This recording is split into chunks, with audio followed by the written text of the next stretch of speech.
So thank you everyone for joining us again here today. Again, Chris Strayer with the Fort Worth Chamber of Commerce here back again today, welcoming Malcolm Rogers from NBDG Consulting. And so he's going to come on today, talk a little bit about reopening. I know we've heard a lot of conversations, seen some of that in the retail and restaurant spaces. Maybe you're thinking about your offices and whatnot, but is it the right time, for you to reopen? And so that's what Malcolm is going to come and talk to us about, the 7 key strategies to analyzing your business and determining whether you're ready to reopen. So with that, Malcolm, I'll turn it over to you. Thank you for coming on. And Malcolm's going to share his screen and give us some good information. As always, if you're on the Zoom, please feel free to put your Q&A in the Q&A area. And if you're on the Facebook Live, then put that in the comments there in the Facebook Live, and we'll get to as many of those questions as we can. So Malcolm, thank you very much.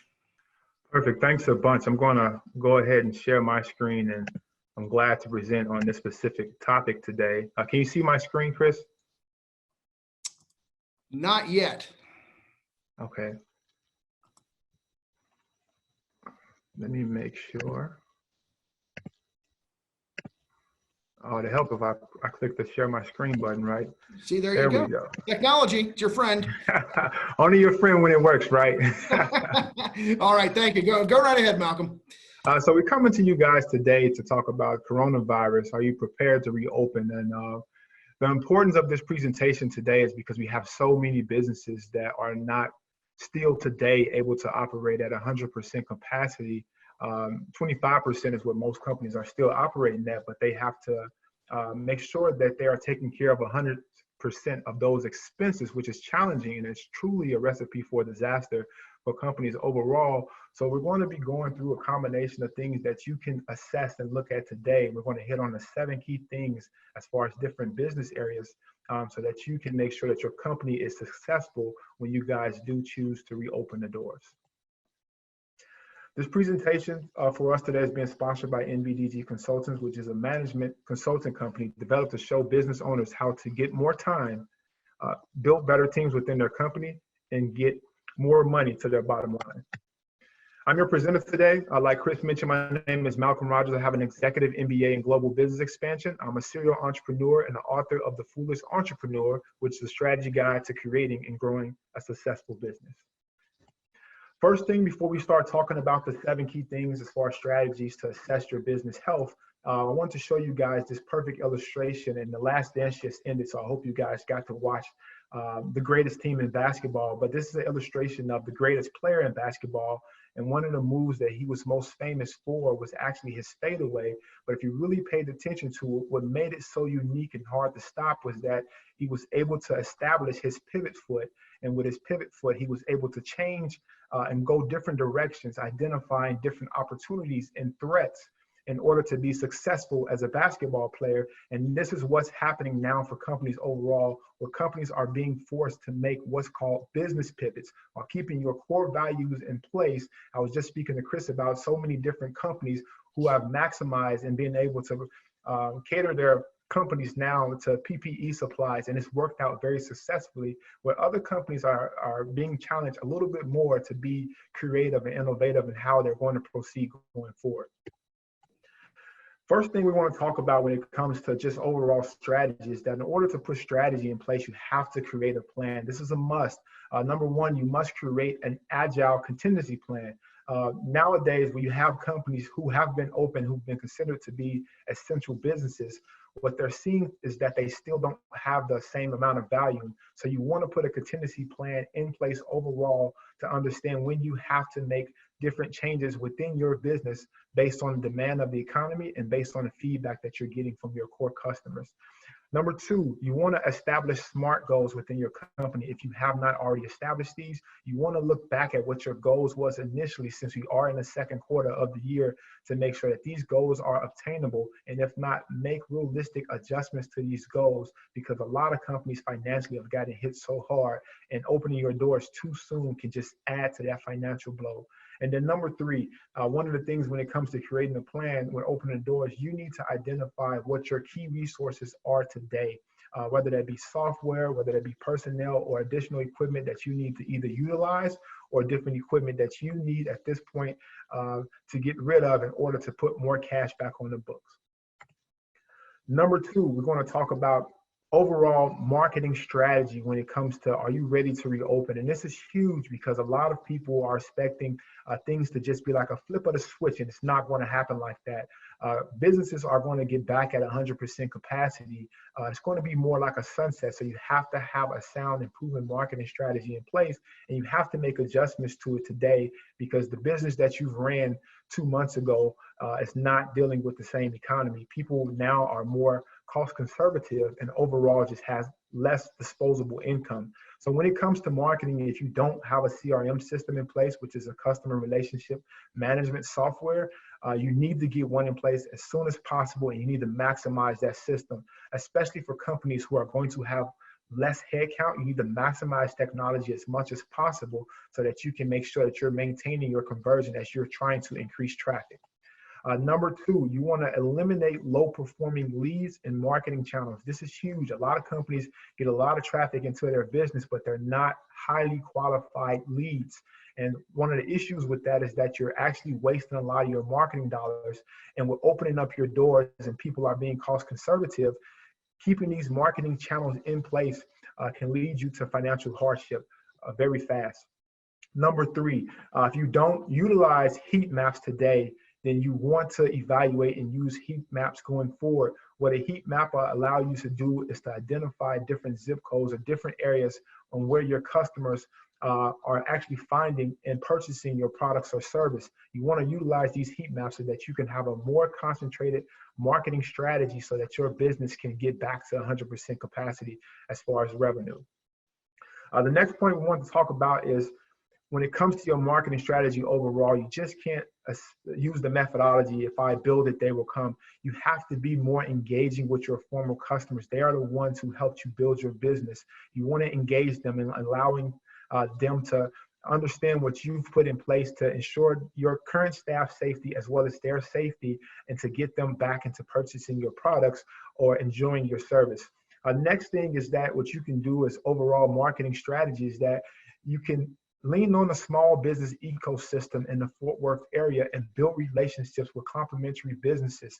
You can do that. One of the things that you can do today is just be more active in your chamber, just more active in your community overall, and establish these relationships with these B2B businesses that you guys can pass each other customers potentially because everyone is going through the same situation. So the more relationships you have, the more potential upside for income.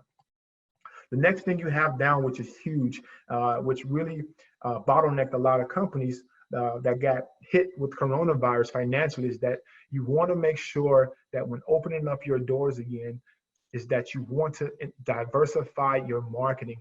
You want to make sure that you have a multitude of different marketing streams that are feeding into your business. And you want to make sure that none of these marketing streams are bringing in over 20% of revenue. And I say that because it's been so many of our clients who've had marketing sources that brought in 30, 40% of revenue. And these companies are now not generating the same quality lead volume, which is financially hit our clients significantly on their books. So you want to make sure that you're diversifying your marketing and reaching out to your different marketing sources, seeing what they can do to assist your business.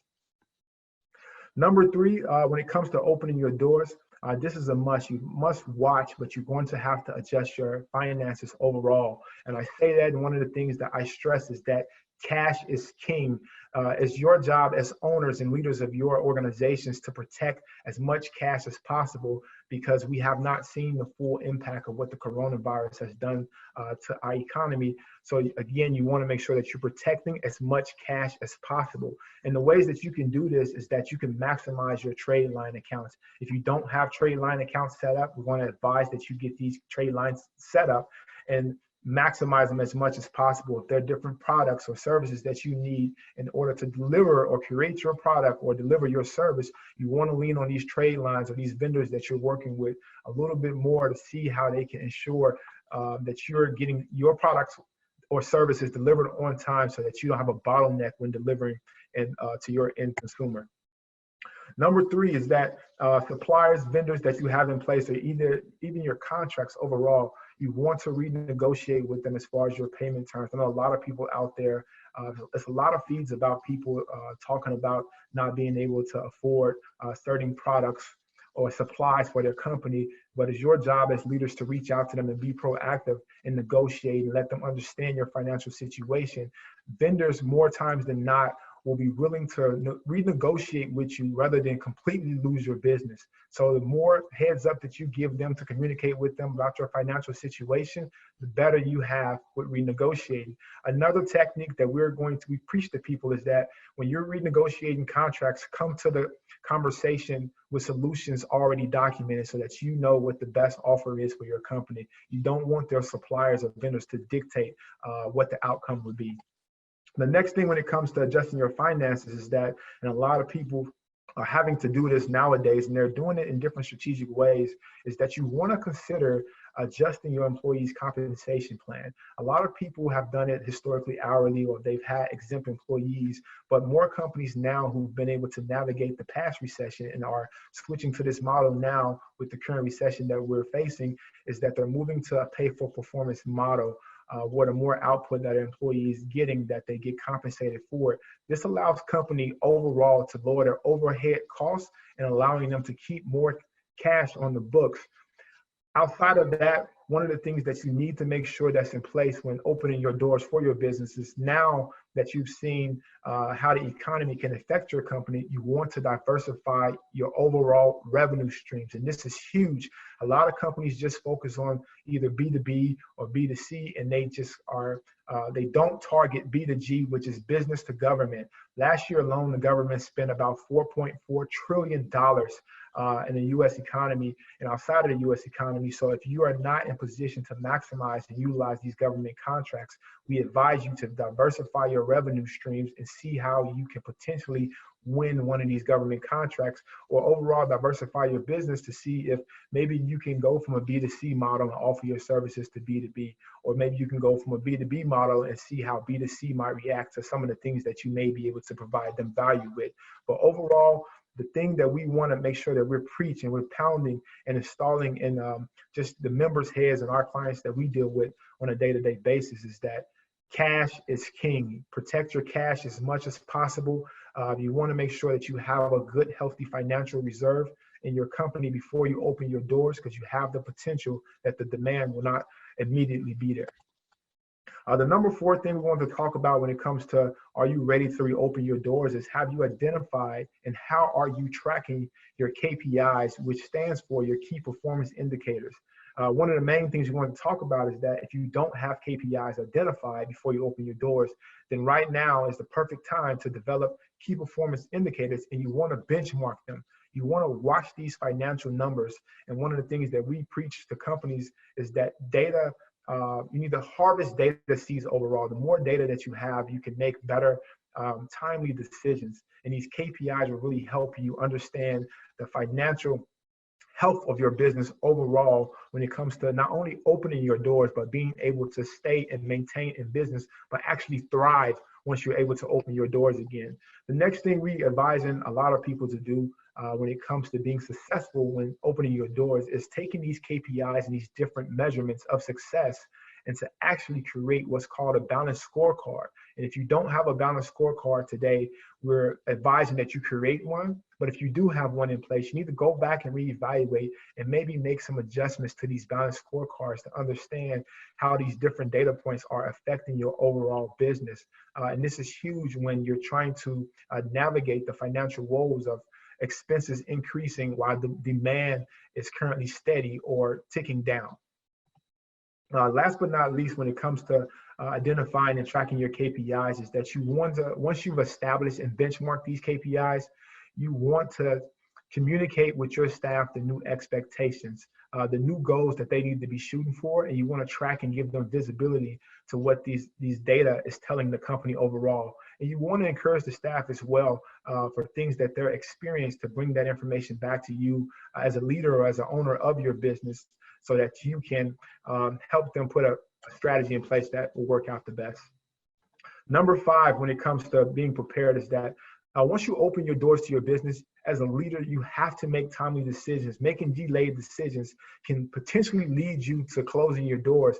And some of the ways that you can do this, and like we mentioned previously, is that a lot of companies now are facing the challenge of only operating at 25%, but having to pay 100% of their expenses and not being able to maximize their capacities. That you have to understand how much headcount that you need within your business, and you do that by conducting a workforce analysis, which will be able to tell you how to maximize your capacity on a day-to-day basis. You also can conduct what's called a cost-benefit analysis to understand what different equipment or resources that you need and what's the ROI for it in today's economy, because a lot of things that used to work won't work today, and you have to make adjustments to it.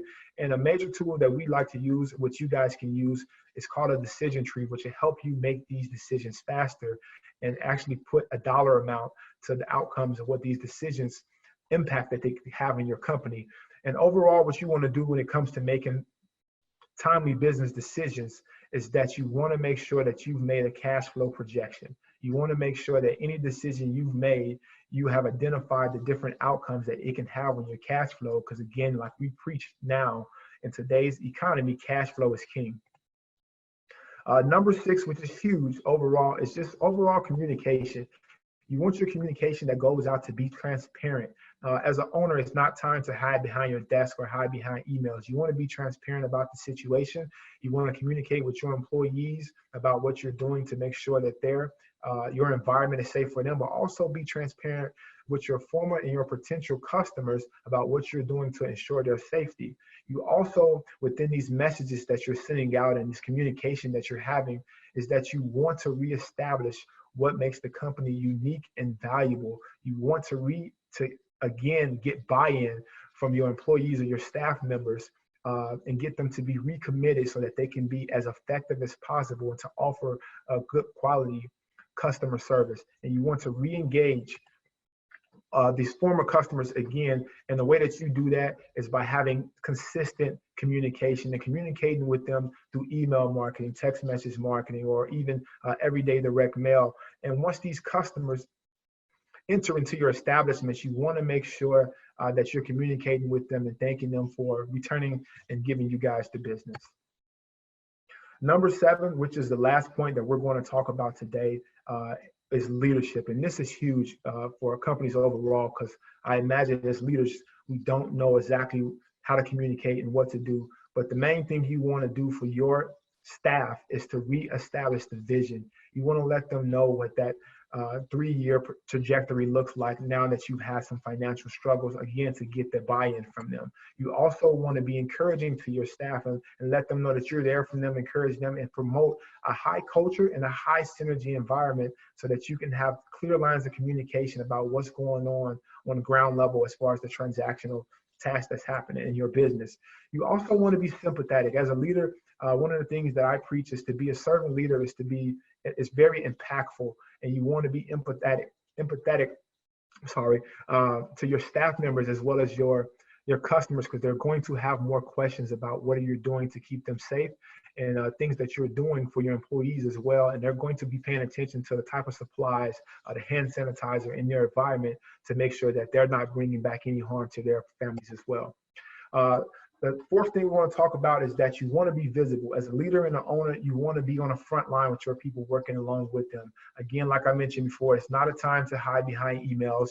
It's not a time to hide within your office, but you want to be visible to your employees. You want to be able to communicate with them. You want to give them channels to communicate with you directly so you can do a pulse check about your staff at any times.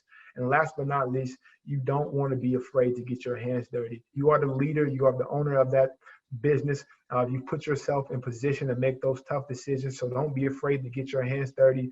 Don't be afraid to have those fierce and tough conversations with your employees and answer those tough questions overall, because that's what's going to lead you ultimately to being successful when you open up your business. Now, with that being said, guys, again, this presentation was brought to you by NBDG Consultants.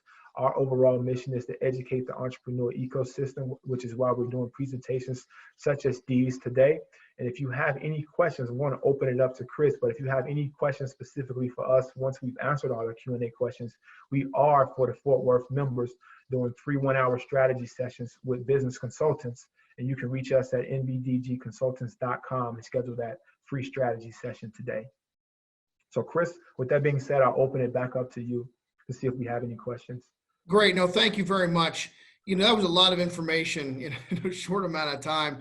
Can you, not to go through the entire presentation again, but just the 7 categories? You talk about communication and leadership. What are those 7 categories again, just so we can run through that real quick with the viewers again? Yeah, the 7 categories we talked about in the presentation is, number 1, you want to create a plan. That's huge. Number 2, you want to create a marketing plan or adjust your marketing plan. Number 3, you want to adjust your business finances overall. I'm going to stop sharing my screen. You want to adjust your business financial as well as your projections. And number 4, you want to communicate with your staff, overly communicate with those customers as well. Let them know what you're doing in the community to make sure you're ensuring their health overall. We also talked about leadership, making sure that as a leader, you're being visible and that you're communicating with your staff, being transparent with them as well about the outcomes overall of what you guys are looking to do or to accomplish. And then I think I gave you 5 there. The other 2 things that we talked about within the presentation, as well as is tracking and understanding and using data to benchmark your KPIs, which is huge. You want to understand what the data is telling you about your business, because the demand of the economy has shifted. Again, people don't have as much disposable income and are really cost conservative right now. Did that answer your question, Chris? It did. I just wanted to go over those high points again for everybody, just since we ran through those pretty quickly. So 2 other comments. We've heard it a lot in these webinars we've been doing, is the over communication and how incredibly important that is with your staff, with your clients, and transparency. So I couldn't agree with you more on that. We've heard that several times as we go through these webinars. So definitely want to highlight that. But then talk about, go ahead. Were you going to say something? No, I was just agreeing with you completely. Communication is a must. If you haven't been doing a great job, I know CEOs of companies who gets on calls every day to get them updates for, and the employees absolutely love it, because a lot of CEOs are just not as visible. But as being leaders and owners, you have to be visible more today than you've ever been. And what it does is it decreases that stress level for your employees.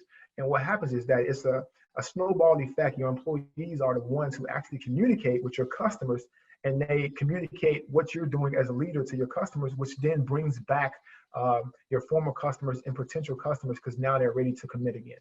Yeah, couldn't agree with you more. You talk about the CEOs being visible and the leadership being visible, letting the employees know what's happening and what your company is thinking about. Yeah. I know internally with our staff, especially with my staff, we would meet once a month to go over projects and this and that and what is everybody working on. We do that daily now.